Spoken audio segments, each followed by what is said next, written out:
Welcome, everyone. We are very happy to organize Xanadu session. Thanks to Ivana, accept our invitation. Also by herself, she will give the talk. I suppose it will be around 1 hour, and you can ask also your questions at chat. And I believe Ivana will also share some resources at the end. We already share how you can access also Xanadu team, Discord, Slack, some website as well. So this is, first of all, very nice addition to our virtual Q class. We don't have our own QML materials, and now we are getting from the main source, from Xanadu. And also, you know that they are developing PennyLane. It's also a great tool. I think it's the most popular one also for QML. And yeah, let me give stage to Ivana. Thank you very much. Thank you so much. So I am really happy to be able to show you a little bit about what differential quantum programming is, what quantum machine learning is, QML, and give you the first flavor of how you can get into this yourself. We'll do a little bit of coding. So you got some instructions earlier, I think, for how to install some packages, to set up your Jupyter notebook. We'll look at it very quickly as we go on. But to start, if anything goes wrong, you can always text in the chat while we're in the session. And if something comes up afterwards and you might maybe have a question for me in particular, you can always email me. My email address is just my first name @xanadu.ai. So please feel free to do that if something comes up. So let's get going then. First of all, and let me tell you what we're going to look at today. We're going to just quickly tell you about what Xanadu is, what's going on here. We're going to look at the basics of quantum programming and what this really means and what kind of basic prerequisites you really need to get into this properly. Then we're going to look at PennyLane, and then the best part, hands-on coding. And we see how it goes and find some resources for you to continue to make some cool projects during this class or after this class as well. And I wanted to start by telling you a little bit about myself first, because I know this is a very diverse group in a class that's happening for a very long time. So I figure you're probably thinking about getting into this industry in a serious manner and trying to get some basic idea of how to do that. And my official title, I am a quantum computing educator at Xanadu. I work a lot on PennyLane, but actually I don't feel like I'm part of the primary target group for quantum computing, because I finished my master's degree in a tiny little country called Croatia that has 4 million people. My university is not in the top 500 in the world. Before I finished my master's, I had never taken any quantum computing classes. And I can tell you, from my experience, seeing people get into this field and succeed, you have 3 ways of potentially getting into the field. You can study a lot, have a lot of luck, and meet all the right people. Or you can have a great portfolio of projects to convince them, or you can have amazing research papers. And I think that because you're here, you already have a very good chance of excelling in studying and having projects and a portfolio. And we hope that being able to use PennyLane, you're going to be able to do some really cool things and launch yourself into this field of quantum machine learning or quantum computing, quantum chemistry, whatever comes up. We believe that differential quantum programming is part of the quantum future, and I'm going to show you why. So if you have not, this is your final warning. Well, not warning, but it would be really lovely if you wanted to later on try out some coding for yourself, code along with me. If you would install PennyLane, so you just do pip install PennyLane and you start opening your Jupyter notebook. There's enough time. And if something doesn't work, if you can't import it, for now, because it's a short session, I suggest that you create a virtual environment with Conda, like the instructions say, or just install PennyLane in Google Colab, and we'll do it from there. And if there are any questions with setting up PennyLane for you later on, we have a discussion forum where you can come by and we can help you figure out what's wrong. For now, going into the proper session then. So first of all, I wanted to tell you a little bit about Xanadu, because this is the company where I work and the company that maintains PennyLane. It is a startup that is based in Toronto, Canada. There are a couple of people who work remotely. I'm one of them. I'm in Germany, which is why it's so dark here. And Xanadu is a company that does full stack quantum computing, which means we develop quantum computers, the physical things, and then we also build software that can be run on these quantum computers. Our motto is that we want to build quantum computers that are useful and available to people everywhere. And this is one of the reasons why we are here to provide instruction, help, guidance, and all kinds of materials that help you kind of pick up quantum computing all on your own. And the company is led by the people who founded it. So this is not, it hasn't gone down into business. This is still researchers. This is still very open to the community, and we're trying to give back as much as we can. We are about 7 years old now, so still pretty young, but we almost have 200 people working full-time. And Xanadu is, I hate and love saying it, one of the QWorlds or quantum unicorn startups. So we're doing very well as far as the company goes, and that can also tell you something about the stability of our software products. They're going to be here for a while. If you're interested in any of our hardware, the photonic quantum computers that we develop, I strongly suggest that you take a look at Xanadu.ai.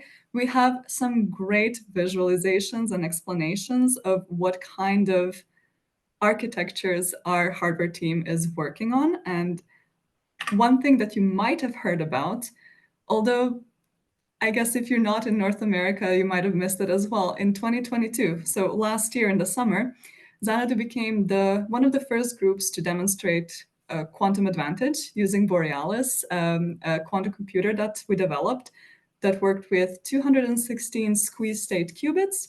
We have a Nature paper to show for ourselves. And this was online for a year. You could have accessed it via our resources. However, we took it down this June so our hardware team can focus on developing new architectures. So you're going to have to wait a little bit to get to something cool like that. Just a very basic reason why we do photonic quantum computers. There are many reasons. And again, if you want details, you can check out our website. But there's a lot of flexibility when it comes to error correction when you deal with photonic architectures, very straightforward manufacturing processes, super modular. We can hope to not have to deal with all kinds of uncomfortably strict environmental requirements. So we can talk about something that works close to room temperature and so on. I can really recommend it. Photonic computing is probably where it's at in the future. And like I said, you can visit our website and see all the details about the architecture. We're going to be using GKP qubits, and you can check out the details for yourself. But now we're focusing more on the software and PennyLane.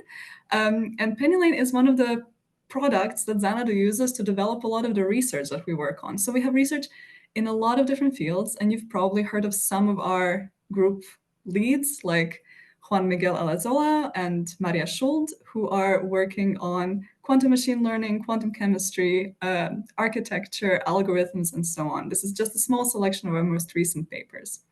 We have almost 100. It's very exciting. And we, of course, are partnered up with a lot of very strong hardware, software, and application companies. And we try to make sure that every piece of software that we have can be connected to their products as well. So if you're programming in PennyLane, you can expect that there is a plugin that lets you run your code on Rigetti architecture, on IonQ architecture, on QEra architecture, and so on.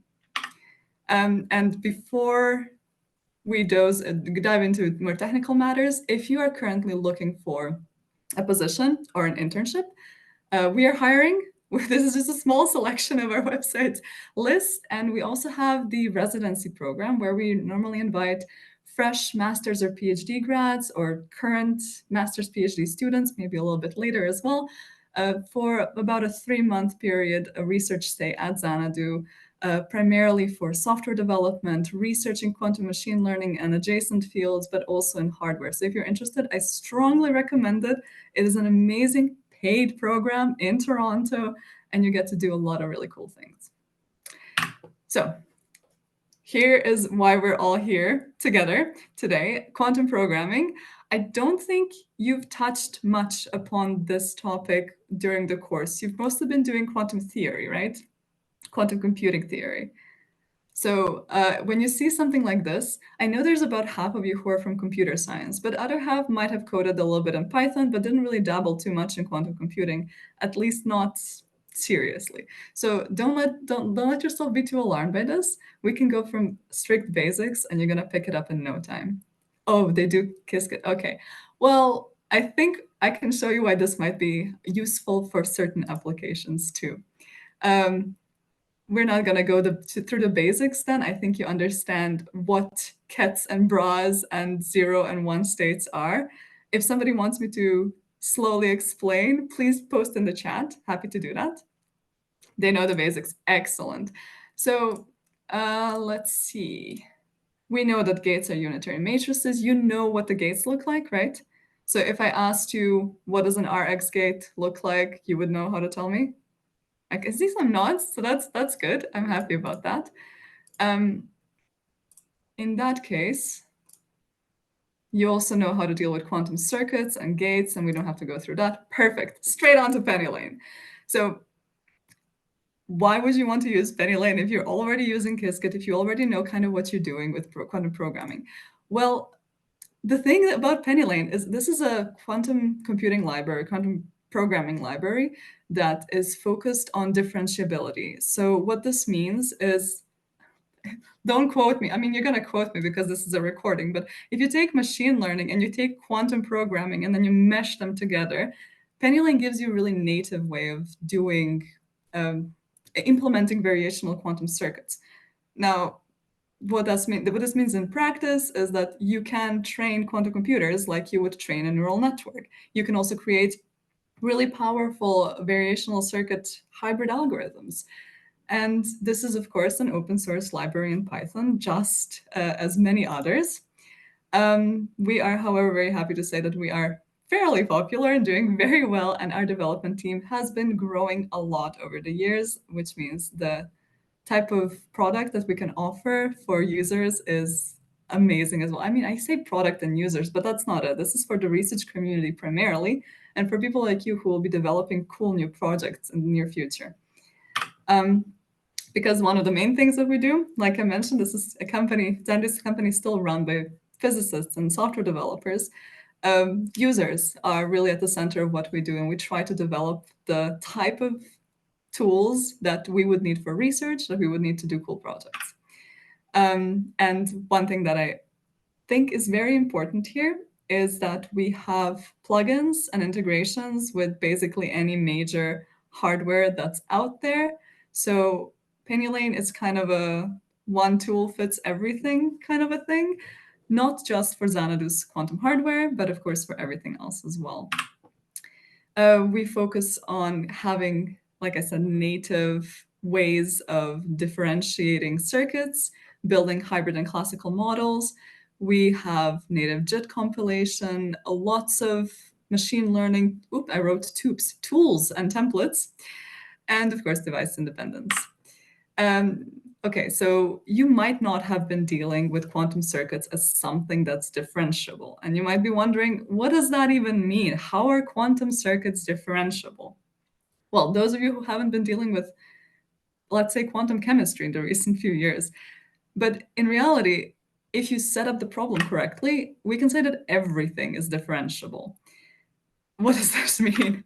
So we try to create algorithms and circuits that learn using machine learning and quantum machine learning techniques how to optimize themselves in very vague terms. And quantum machine learning are models are quantum circuits with changeable parameters. What this means is, for example, if we have one of these Rx gates and you know that it has a parameter, it has an angle by which we rotate. This is a parameter that we can optimize over depending on what kind of result we want to get. And when we say optimization, we usually talk about differentiation. We talk about, so you can see the right side of the screen. I'm not sure if you can see my mouse. Hopefully, yeah, cool.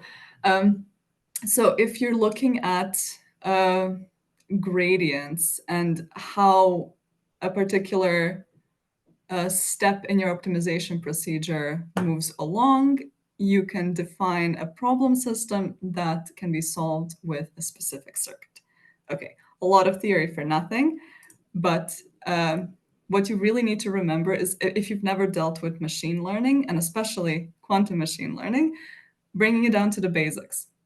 If you have some sort of data inputs for a specific problem, you can define a cost function. Cost function is essentially something that you want to minimize. So in a very basic scenario, imagine you're in economics and you're trying to solve a complex equation about inflation and God knows what, and you determine that you are going to evaluate the success of the current state of the ecosystem with a cost of a particular thing. We define the cost of this particular thing, and then we can optimize over it. For that, we need specific parameters that are differentiable. We look at gradients, and we repeat until we get the smallest possible difference between our results. And this is a cat, so if there's any trouble in the background, I'm sorry, I might have to take a second to put him away. So when we look at a quantum circuit, you already know that we have these factors in a regular quantum circuit. So we have inputs, we have initial states, we have our parameters, we have our measurements, we can measure the cost function. What else do we need? Gradients. Ah, right, of course, the differentiable parameters. We have everything we need to actually work in quantum machine learning. There was one question of somebody wondering, can you do quantum machine learning without a background in machine learning? And the answer is absolutely yes, because this is not a field where we, I'm so sorry, the cat is, yeah, there we go. This is not a field where we block anybody from entering. This is a very young field, and we're very happy to have more and more people working in it and doing cool stuff. And honestly, the resources that exist right now, especially on PennyLane, are enough to get you started and get you doing really nice stuff very, very quickly. So in PennyLane, we usually talk about Q nodes. You might have heard of that, you might have not. But a Q node is essentially, a little model of what kind of a quantum circuit we're running. So if you look at it, it's going to have some sort of input data, our quantum states. It's going to have some sort of parameters, let's say these angles here. It's going to have the node that runs the circuit and classical output, because we need to be able to measure something. For variational algorithms in general, when we think about these Q nodes now, we try to solve a specific problem. For this specific problem, we have to make a circuit ansatz. We have to define a circuit that's going to help us solve the problem. We have to define this cost function, and then we have to define how we're training it, and that's it. And we're going to be able to do exactly that in a couple of minutes. And essentially what happens once you've done that, once you have a circuit ansatz with a cost function and a training procedure for a particular problem, then you play Legos. You put things together. You can merge quantum circuits, because they have a classical output, of course, with classical algorithms. So you have a hybrid process going on. You can do full quantum and run it on quantum architecture. You can do a lot of really nice things if you just divide and conquer. Yeah, get rich end-to-end trainable hybrid models. This is the goal, at least in the NISQ era, as we are at the moment. And why would you want to use a quantum circuit to solve a specific problem if it isn't quantum? Well, I think you might have already learned about some quantum algorithms that give you very interesting ways of solving classically intractable problems. They give you a better way of representing specific models of embedding your data in a specific structure that has quantum properties. And they come with a potential for faster training and working with larger data sets. And that's what we want. I don't think we're there quite yet, but we're very well on the way. So getting on the train right now is probably a great idea. We're not going to be coding yet, but I just wanted to show you what a small little circuit in PennyLane would look like. So normally we would define a device. PennyLane is usually imported as QML for historical reasons, although we are focusing on many fields at the moment as well. We say how many wires, which is the qubits in our circuit. we put a little decorator around our circuit so that we know that we're running it on this specific device. We define our circuit, throw in some gates, and return. And that's it. And if we want to make it a little bit more complicated, add some other gates, change our device, we just switch around what we have in the device, we increase the number of qubits, and we go on with our day. And this brings us to the fun part. So I hope that you are well prepared to whip out a Jupyter notebook, and we can very slowly go through this. And if there's any sort of confusion or questions before we start, this might be a nice time to pop in with them. So while we open our Jupyter notebooks, luckily I believe I have mine already here. There we go.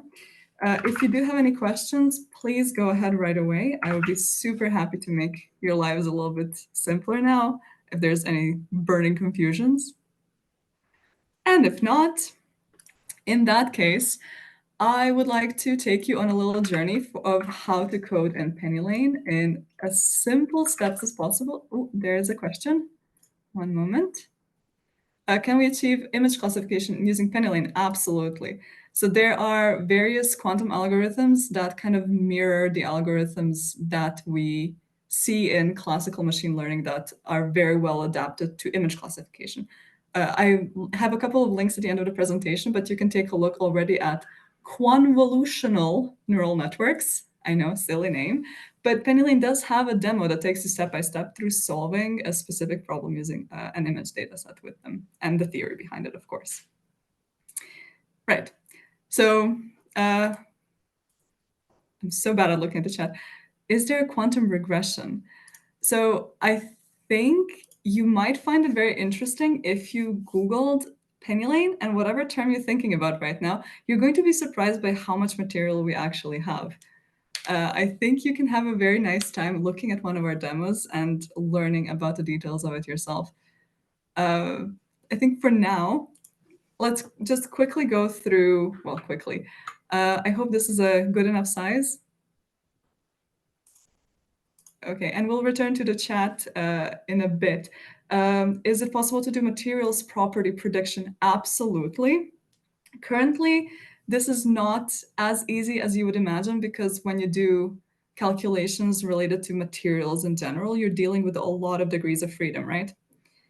So what we can do right now, we don't have that many qubits that we can manage at the moment with the kind of quantum architecture that we have, with the kind of types of simulations that we have.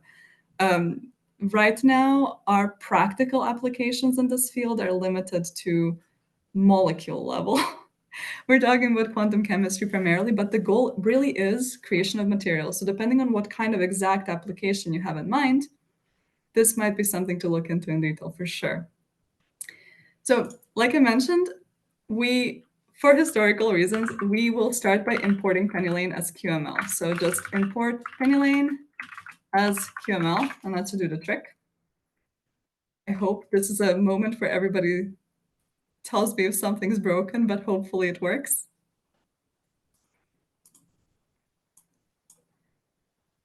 It works, hooray. And what you can do from there, for this specific example that I just want to show you, I want to have NumPy defined from PennyLane. So I'm gonna take from PennyLane, import NumPy as NP. And that just lets me use a couple of parameters in our functions that have to do with differentiation directly. So how we started, in the short example that we saw, first we need to talk about devices. So we're going to pick the device that we're going to use to run our quantum circuit on. Let's just call it device. And we have PennyLane, so let's define our device in PennyLane by writing dev equals qml.device. And in this example, I'm going to choose our simulator that's called lightning.qubit. We have others I'll show you later on. And we can say that we want to deal with one wire. So wires equals 1. And that's it. We have our device. Oh, do we? I'm missing an N. Lightning qubit. It's good that the error that happens to me is spelling. That's much better than anything else. Okay, so we have the basics. And if you ever want to change your device, let's say you want to run your program on specific hardware, or you want to use a different kind of simulator, maybe you have access to GPUs, you would just change the name of the device here, and PennyLane knows what to do from there. And now let's try to do a simple circuit. So we don't have to talk about the basics because you know them, but let's define a circuit without any parameters. Let's say just running a Hadamard gate on our one wire. And because we're in Python, this one wire is the 0th wire, of course. And let's say we want to return a measurement. We want to return poly Z. So I'm writing down defined circuit, no parameters, colon, and then qml.hadamard, in brackets, wires equals 0, and return qml.xval qml.polyz of 0 because we're measuring on the 0th wire. Right, so what does this look like now? We can have a really simple way of looking at it. So there is a function called qml.draw, and we just throw in our circuit in there. So qml.draw of circuit, and we put our brackets outside because we don't have parameters, and then we surround that by a print. Stupid, silly, I don't like it, that's okay. There's a better way. If you write qml.draw underscore MPL for matplotlib MPL, and then you write circuit, we get something that looks a little bit more human readable. And for example, if you want to, this is really silly, but I don't know how to live without this. So let's say I really like more colorful things. I'm just going to write qml.drawer.use style PennyLane, so it looks prettier. If it happens, there we go, a little bit prettier. All right, we have a simple circuit, but we are not running it on a device yet. If we want to run it on a device, we need to surround it with a decorator. So we're going to go back to the circuit that we defined, and we're going to tell PennyLane, so a decorator at qml.qnode, this is a qnode, and we're telling the qnode to be run on our device called dev. So we run that. We just added a little decorator, qml.qnode of dev, to surround our circuit. And once we have that, we can run our circuit. So I can go print circuit, and then we pick, sorry, we don't have any parameters, so that should just be on its own. The end. Very simple, not super fun. Let's do something better. What we can do as well is change up the gates a little bit and add parameters, so we can talk about differentiable programming. So let's do exactly that. We're going to start with the decorator, so qml at qml.qnode on the same device. And we're going to define our circuit. Yeah, let's go straight away into differentiation. I think that might be nice to do, because you folks know how to code already. So we define our, let's call it, what do we do? Yeah, I think you don't need any basics, so let's just do that. Let's define our optimization circuit and give it some parameters. Params. We're gonna include an Rx gate, so qml.rx params, and let's have two parameters. So we're gonna define this as the 0th one, acting on the 0th wire, and qml.ry, acting on, parameters, the parameters brackets 1, so the second one, acting on the same wire. And I would like to have return qml.xval of qml.polyz measurement on the 0th wire. I'm going to give you a sec to see what's going on here. or we can even do, let's say, QML draw MPL, opt circuit, and then we pick, I don't know, 1 and 1. Oh, that doesn't work. I gave 2 because these are parameters. We need brackets. Whoa. Doing great with the typos today. There we go. So very, very simple circuit.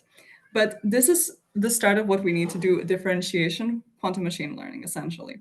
We have a circuit that has parameters. So what kind of problem could we possibly try to solve? We can imagine that, because you know the basics, we can imagine that we have a zero ket. So we're looking at the block sphere, right? And the zero ket is pointing up. And we could ask the question of, so what kind of rotation would we have to do with Rx and Ry, which we have available, to get the qubit to point downward to the state 1? We could figure this out for ourselves, or we could just find the most optimal way of doing that using quantum machine learning. Easy peasy. And for that, we would have to define a cost function. So if you haven't done machine learning before, this is the critical part. And I swear to you, this is a simple example. They can get a lot more complicated.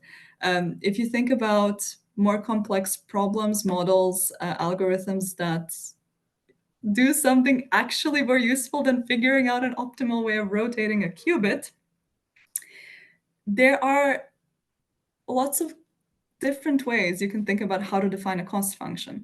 There are, as you know, local minima when you deal with various differentiable functions. There's a lot of things to think about.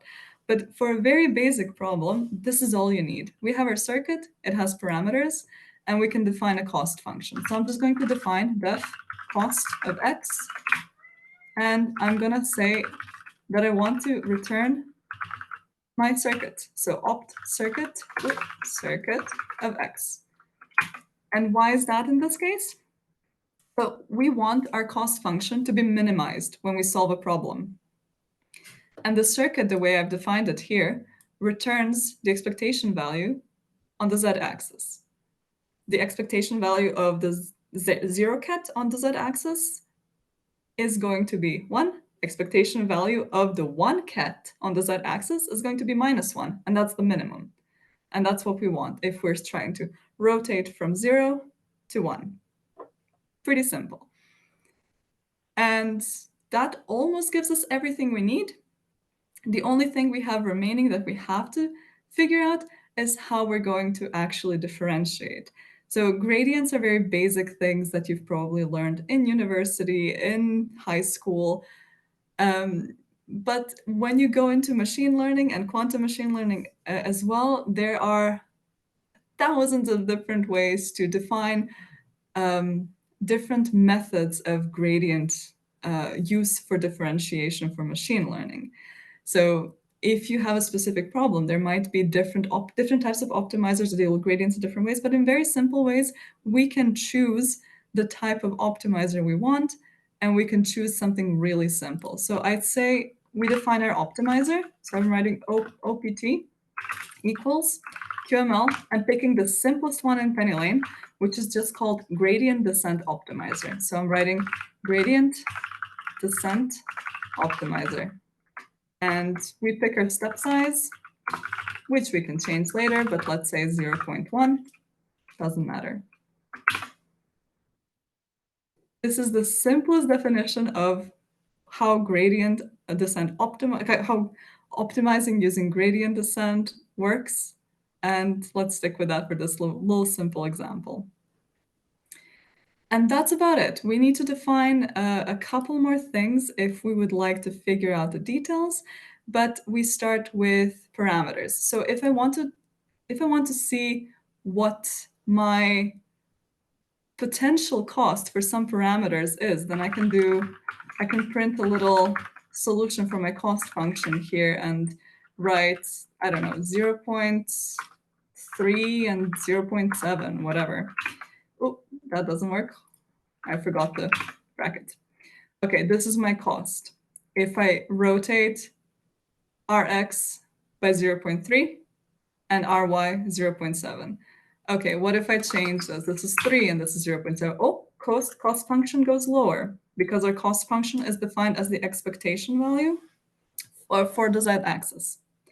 So I, of course, know what I need to do here. I need to rotate either rx or ry by pi, or maybe there's a more efficient way of rotating that combines rx and ry, and we'll find out by running the algorithm. So what we do now is we define some initial parameters. So let's say I'm writing down initial parameters, initial params equals, and we're going to use NumPy here, NumPy array. And let's say we pick 0.01 and 0.02, close brackets. And now the thing that we actually need if we want to differentiate this in the circuit is we write down requires grad equals true, which means, yes, it has to have a gradient. It's just a little thing to include here. And we can run this, and we've defined our initial parameters. The thing that we're still missing, if we want to do iterative optimization, that's the final step in defining what a machine learning algorithm does, is we need steps. So I'm going to say here, I'm going to say that our params are equal to initial params. So we have a starting point. And I'm going to say our steps are going to be equal to, I don't know, let's say 10. Let's see how that works. And what we can try now is writing a little iterative function that spits out a potential collection of angles that rx and ry have to rotate for to give us the most efficient way of rotating the 0 ket to the 1 ket position. So let's write a little for loop. Simple. So for I in range steps, we do params equals, then we use our optimizer, opt dot step. We tell our optimizer to do a step. It considers our cost function, so I write cost, comma, params. That's it. So we're going to have 10 steps in which our optimizer is going to be run. It's going to evaluate the cost function. It's going to check the parameters. The parameters are going to get updated every time, and it's going to give us its result. So if I run this, something has happened, and we can do a little print to see what our result is. So if I write optimized rotation angles, here we go.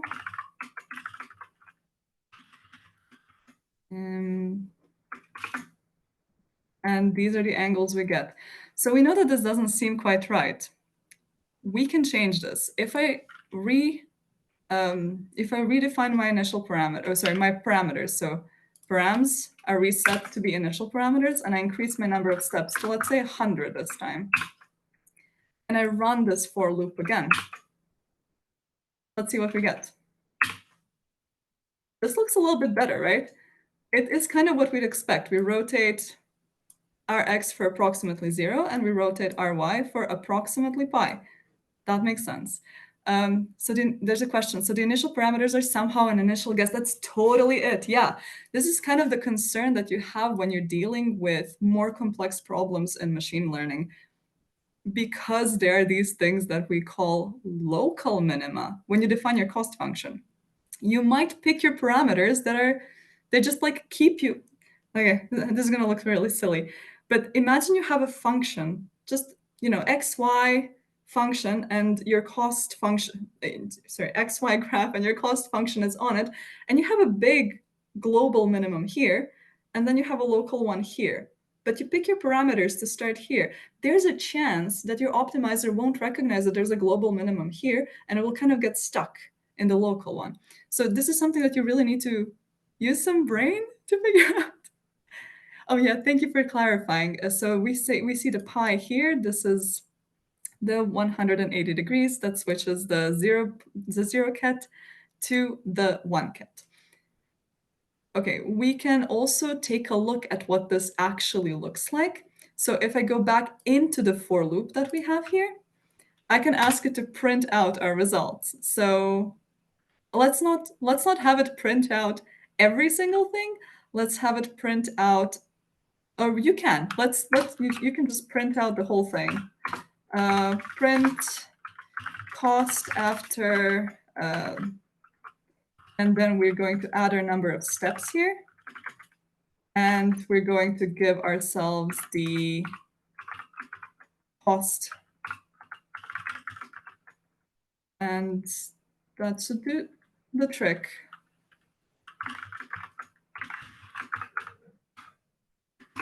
Ooh, I didn't do it right. Hold on. Ah, right, I'm missing the steps. Yeah, I+1, that should do it. Okay, so what happened here is we started from, I ran this, but I didn't reset the parameters. So the parameters we started with were the ones that we got after the initial 100 steps. Let's do it from the beginning. We say again that our parameters are equal to the initial parameters, and then we run this properly from scratch. Oh, that's a lot better than I expected. Hold on. There we go. Okay, so we started from cost after one step because our initial parameters were just like really itsy bitsy teeny tiny rotation. And then we looked at our step size here in the optimizer, and the optimizer kept going and going and going. And I'm going to scroll here and we can see where it ended. It pretty much after 100 steps ended up in telling us that the cost function is -1, which is what we're looking for. And after that, we can do the same, optimize rotation angles. We're going to get basically the same thing. And it's really, I promise you, these are the basics of what quantum machine learning is. There are a lot of different ways to think about quantum machine learning, though. Like there are a lot of different ways to think about quantum computing. So somebody can tell you, oh, quantum computing is writing code for quantum computers. That's true. Quantum computing is running quantum algorithms on classical simulators of quantum hardware. That's also true. Quantum computing can be a lot of different things, just like quantum machine learning can be a lot of different things. And what we're working really hard on is trying to find the best of all worlds that will let us solve really difficult problems in modern day research and problems in industry and even quantum theory. So I wanted to just show you the basics because we have a very short session, and go back to showing you what you can do from this initial step once you've figured out the basics of how optimization works. What are the most simplest things to do? How do we differentiate a circuit? I'm going to show you where to go from now. So that'll do it. And I haven't missed that there was a question about somebody, so Ahmed, you asked, I have a bachelor's in computer science. Can I get a job in quantum machine learning, or do I need a master's or PhD? One of my teammates has a bachelor's degree, and nobody blinks an eye because one of the things that's really, really good about this field is that it's very young, which means that if you are excited about this and you work on projects and you put those projects on GitHub and you show people that you can code, that you can do stuff, this is a lot more valuable than a degree. I think you all know this, otherwise you wouldn't be in this class. I think you know that university education, okay, let's say university education is not the be all end all for any sort of software job, but especially in a field as young as quantum machine learning. We have a lot of people in our team who have really wild backgrounds, but we all come together because we ended up working on this, and we ended up getting to a stage where we showed off our work, essentially, not our degrees. So what next? You could think about, this is the low ball. I promise you, this is the low ball. Quantum chemistry is where the research in quantum machine learning, quantum computing is going in the near future. Finding materials with specific properties, finding molecules for drug discovery, finding all kinds of different things that have to do with chemistry. This is really hard, though. You need to have a background in chemistry. I don't think any of you do. So what you can do is look at quantum machine learning algorithms and just focus on optimizing variational circuits and doing cool projects with that. And if you are more inclined to theoretical research, there are really interesting ways of using quantum machine learning to develop better quantum computing algorithms, to develop better quantum computing architecture, figure out details of complexity theory, hardware development, and so on. When you use PennyLane, you can be a power user or you can be very simple with what you do. So, for example, the Lightning qubit that we used here, this is probably interesting for you folks who have computer science backgrounds. We started off with a default qubit in PennyLane. That was now 5 years ago almost, which was a qubit simulator in Python. Not ideal. Now we have Lightning Qubit, which is written with a C++ backend. We have Lightning GPU, which works on GPUs and with NVIDIA SQ Quantum. We have simulators that we have a Lightning Cocos simulator. We have anything under the sun that you want to use for high performance computing as well. So this is something you might want to look into as well. We have a bunch of different libraries. So if you're interested in photonic architectures, you can take a look at our Strawberry Fields. If you're interested in error correction, Flaming Pi, and if it wasn't obvious until now, our CEO is obsessed with the Beatles, and I can't get through this without cringing. Yeah, and again, because I know there's computer science folks here, we recently have been working on Catalyst, which gives you access to hybrid just-in-time compilation, which makes your circuits a lot more efficient. We're working on merging it with PennyLane in the near future, but for now, if you want to try it out, we would be super, super grateful for your feedback, and it's very simple to use, just a normal JIT, except you put the QJIT decorator around your QNode circuit. It also works with jacks, which I think is very, very nice if you are working toward building high power circuits and dealing with a lot of qubits and a lot of data. I'm seeing the questions in the chat, and I'll go to them in a couple of slides. So I wanted to address a couple of questions that came up before the session. I hope that this is going to help you. I'm, of course, going to share the presentation with Avo so you can access it later. One of the highlights of PennyLane is that we have documentation through the ceiling. One of the main things that the people who started PennyLane were focusing on is knowing that if you build a product, nobody is going to use it unless they know how, unless you give them the resources. So we really try hard to give the resources. Whenever you're stuck with something, you go to our forum. We have a bunch of demos, tutorials, videos, blog posts, our user support. We have Slack and Discord. We have a bunch of hackathons, whatever you want. So for example, we recently launched a challenge platform, which might be interesting for you to check out because it has some really basic ones right now. We're going to be releasing more complicated ones in the future. There's a link here and you can click on it as well later on, which gives you a really nice introduction to a specific problem in quantum computing or quantum machine learning or quantum whatever, and you get to solve it. I think it's really nice to challenge yourself a little bit like that. And if you feel like you're not at that stage yet, we've also developed a resource that's, I think, very nice for people who come from backgrounds where they feel like they're missing. When you say quantum computing, if you're a physicist, you might feel like you're missing computing. And if you're a computer engineer or computer scientist, you might feel you're missing the quantum part. So our team, who is very mixed, decided a couple of years ago to start developing the quantum code book, where we have a bunch of topics, more than 50 chapters here, where on one side of your screen, you can solve coding problems, very small ones, very, very small ones, where you apply or implement, I guess, topics from quantum theory and learn what they are and how they work in a very intuitive way through code. And if you're more of a physicist and you feel more comfortable with equations, you look on the right side and you try to figure out how does this translate into code. And I think this is a really nice place to go after a course like this. It will give you a lot of background that you might be interested in. We also, like I mentioned, have a bunch of demos. We have more than 100, and they're super thorough and detailed usually.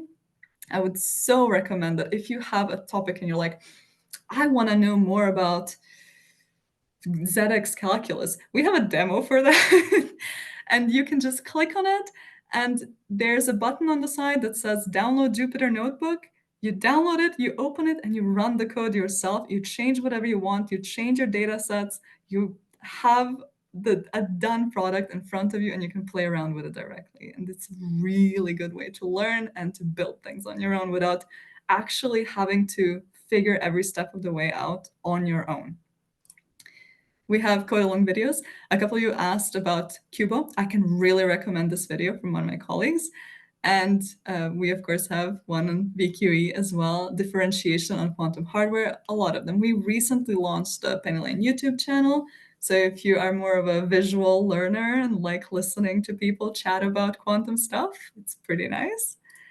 And a recent thing that we also have, if you're one of these very smart, very competent chemistry people, materials people, we have PennyLane datasets right now, where you can literally go to the website. So PennyLane AI datasets, you pick your molecule, you pick your model, Ising model, whatever. We're expanding it over time, of course, and you choose the parameters, you copy paste the code, and you run it inside of wherever you're running your PennyLane program, and you have your data set, and you don't have to deal with importing data and dealing with any of this on your own. Just go in, copy paste, done. There were also some questions about specific resources. Ooh, I did not. There we go. That's the one I need. So I just want to run through them to show you that we have resources for this, and you should take a look if you're interested. Quantum natural language processing. We have the Lambeck PennyLane integration. There's a nice blog post of the Lambeck team from Continuum. QSVM, so kernel-based training of quantum models with scikit-learn. This is a little bit older, but I think it's still a pretty good demo where you can also download the code and take a look yourself. We have a lot of variational quantum, oh my gosh, I always forget what it's called. VQE, variation quantum, somebody help me. Okay, I'm blanking. I hate when this happens. Eigensolver, thank you. Perfect. Yeah. So variation quantum eigensolver, this is the resource you want to look into if you're thinking about going to quantum chemistry research or project or whatever. We have quantum GANs demos, which are pretty nice too. And if you are interested about what the experts in quantum machine learning actually feel about quantum machine learning future, a couple of our researchers have written recently blog posts about this. So what is going to be the future of quantum computing, not just quantum machine learning, when we go past the noisy in the NISQ era? And from Maria, there's a nice blog post where she very pointedly discusses how measuring performance for quantum machine learning can be a double-edged sword, and how we need to be really careful about how we define the benefits of quantum machine learning, especially compared to a classical machine learning model, and where the actual benefits of these are. I'd love to discuss this with you, but I feel like this is not the right time. We don't have enough of it in any case. But Maria's blog post is awesome, recommended. And we do have a blog where you can, if you're one of these people who are like, I hate release notes, this is so dry and technical, our release notes are usually really nice blog posts with pretty drawings, and they explain every new feature of PennyLane with examples. We just released the version 033 on Halloween, on Tuesday, so you can check it out if you want already. We have found more than 300 different research teams from around the world who have published research papers using PennyLane. Somebody asked about DNA applications for PennyLane use. I put this into Google. This is the first thing that came out. They exist. They're great. If you're writing a paper and you have a demo that you would like to share to show off your code, you can do that. We have a community demo section where you can upload them. And also there was a question, image processing. These are the resources, and you can see them later. Thing I want to mention to you, if you are interested in coding and you're like, I am going to have some time in February, we're running QHAG. QHAG is the largest quantum hackathon currently. It has two parts. First one is coding challenges in PennyLane, which can be very challenging, but I think they're really fun. And we put a lot of effort into making them very fun for everyone. And then we have a hardware and software agnostic hackathon afterwards. So it doesn't have to be in PennyLane. It can. We try our very, very hardest to get sponsors with amazing prizes so that you can use, let's say, AWS products for your hackathon project. You can use IBM devices. You can use NVIDIA's GPUs to run your hackathon project. So qhack.ai is a really good website to look at in the next couple of months. I can recommend it. And there were a couple of questions about the residency. So I wanted to just quickly give you a couple of details, which are residency is open internationally, absolutely for sure. We only prefer people who can go to Toronto if they are a resident and actually spend 3 months with our researchers on site. If you do have any questions about that, drop us a line on Slack or Discord. We would be super happy to hear from you and give you information, because we're really interested in getting enthusiastic, competent people on our team. And if you are a coder and you'd like to contribute to PennyLane, we have just surpassed 150 contributors on GitHub. We're very excited about that, and we would love to have your contributions as well. Every so often, we also collaborate with Unitary Fund for Unitary Hack with some bounties and other types of hackathons. So that's a really nice thing to look at. And as I have the screen open, so you can take a look at what you might want to explore, I am going to scroll through the questions because we have a couple of minutes left. And I hope you don't mind. I'm going from the bottom because this is a struggle. What, if anything, can be explored about quantum biology via PennyLane? Okay, there's a lot, but you want to focus on quantum machine learning because this is what PennyLane does best.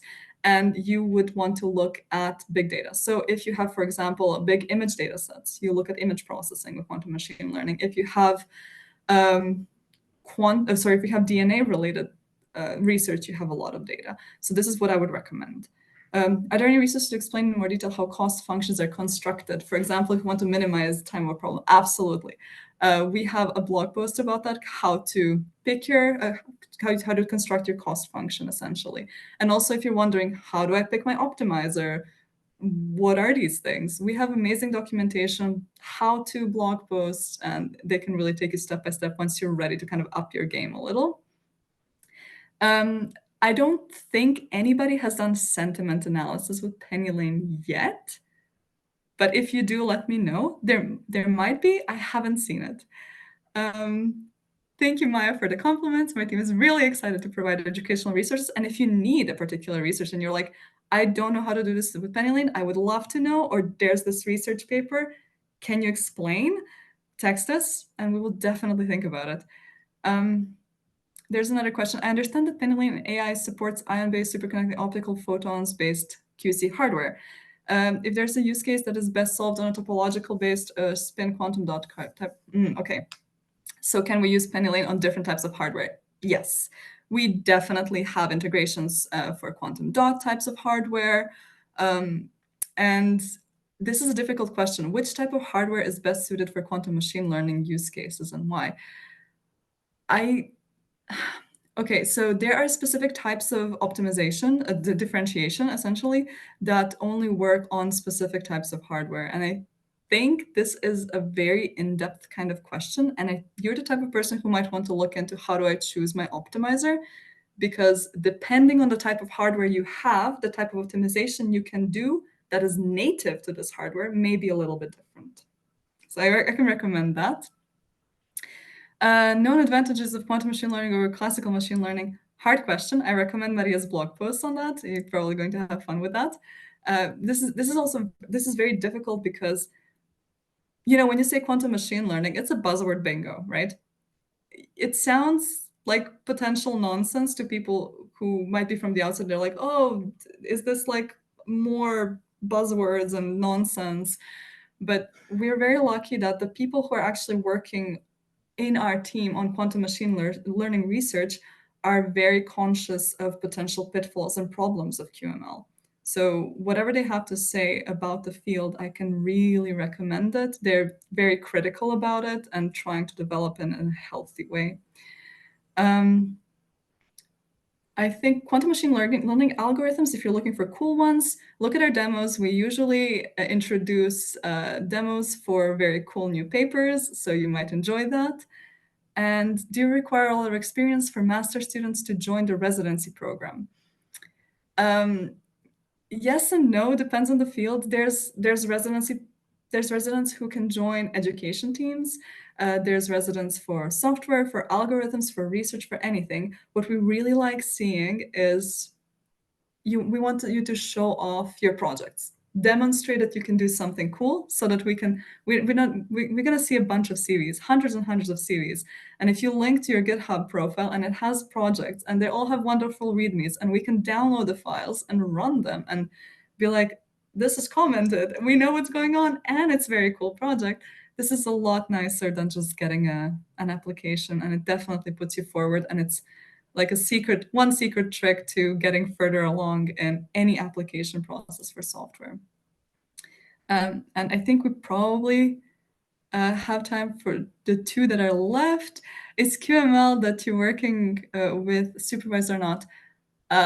Well, so this is an interesting question, but you have to think about how your algorithms are designed. So what does supervised machine learning mean? And go from there. I think I would leave you with that, because going deeper would probably take us further from the end of the hour that we have promised to finish at. So I hope that this covers that.